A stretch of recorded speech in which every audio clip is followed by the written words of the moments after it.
ಬೆಂಗಳೂರಿನ ಗಿರಿನಗರ ಠಾಣೆ ಪೊಲೀಸರು ಕಾರ್ಯಾಚರಣೆಯನ್ನ ನಡೆಸಿದ್ದಾರೆ. ದ್ವಿಚಕ್ರ ವಾಹನ ಕಳ್ಳತನ ಮಾಡ್ತಾ ಇದ್ದಂತ ಇಬ್ಬರನ್ನ ಈಗ ಬಂಧಿಸಲಾಗಿದೆ.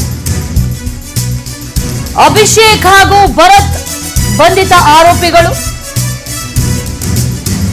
ಬೈಕ್ ಹ್ಯಾಂಡಲ್ ಅನ್ನ ಮುರಿದು ದ್ವಿಚಕ್ರ ವಾಹನವನ್ನ ಕದಿತಾ ಇದ್ರು ಇಬ್ರು ಕೂಡ. ಅಭಿಷೇಕ್ ಹಾಗೂ ಭರತ್ ಮನೆ ಮುಂದೆ ನಿಲ್ಲಿಸಿದಂತ ಬೈಕ್ಗಳೇ ಇವರು ಟಾರ್ಗೆಟ್. ಈಗ ಪೊಲೀಸರ ಅತಿಥಿಯಾಗಿದ್ದಾರೆ. ಬಂಧಿತರಿಂದ 9 ಲಕ್ಷ ಮೌಲ್ಯದ 17 ದ್ವಿಚಕ್ರ ವಾಹನಗಳನ್ನ ವಶಕ್ಕೆ ಪಡೆಯಲಾಗಿದೆ. ಗಿರಿನಗರ ಪೊಲೀಸ್ ಠಾಣೆಯಲ್ಲಿ ಈಗ ಪ್ರಕರಣ ಕೂಡ ದಾಖಲಾಗಿದೆ.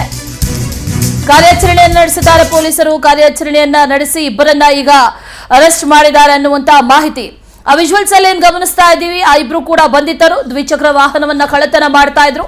ಮನೆ ಮುಂದೆ ನಿಲ್ಲಿಸಿರುವಂತ ಈ ಬೈಕ್ ಗಳನ್ನ ಗುರುತಿಸೋದು, ಆ ನಂತರ ಅದನ್ನ ಕಳ್ಳತನ ಮಾಡೋದೇ ಇವರ ವೃತ್ತಿ. ಈಗ ಇವರಿಂದ 9 ಲಕ್ಷ ಮೌಲ್ಯದ 17 ದ್ವಿಚಕ್ರ ವಾಹನಗಳನ್ನ ವಶಕ್ಕೆ ಪಡೆದಿದ್ದಾರೆ ಪೊಲೀಸರು ಅನ್ನುವಂತ ಮಾಹಿತಿ ಕೂಡ ಲಭ್ಯ ಆಗ್ತಾ ಇದೆ. ಗಿರಿನಗರ ಪೊಲೀಸ್ ಠಾಣೆಯಲ್ಲಿ ಪ್ರಕರಣ ದಾಖಲಾಗಿದೆ.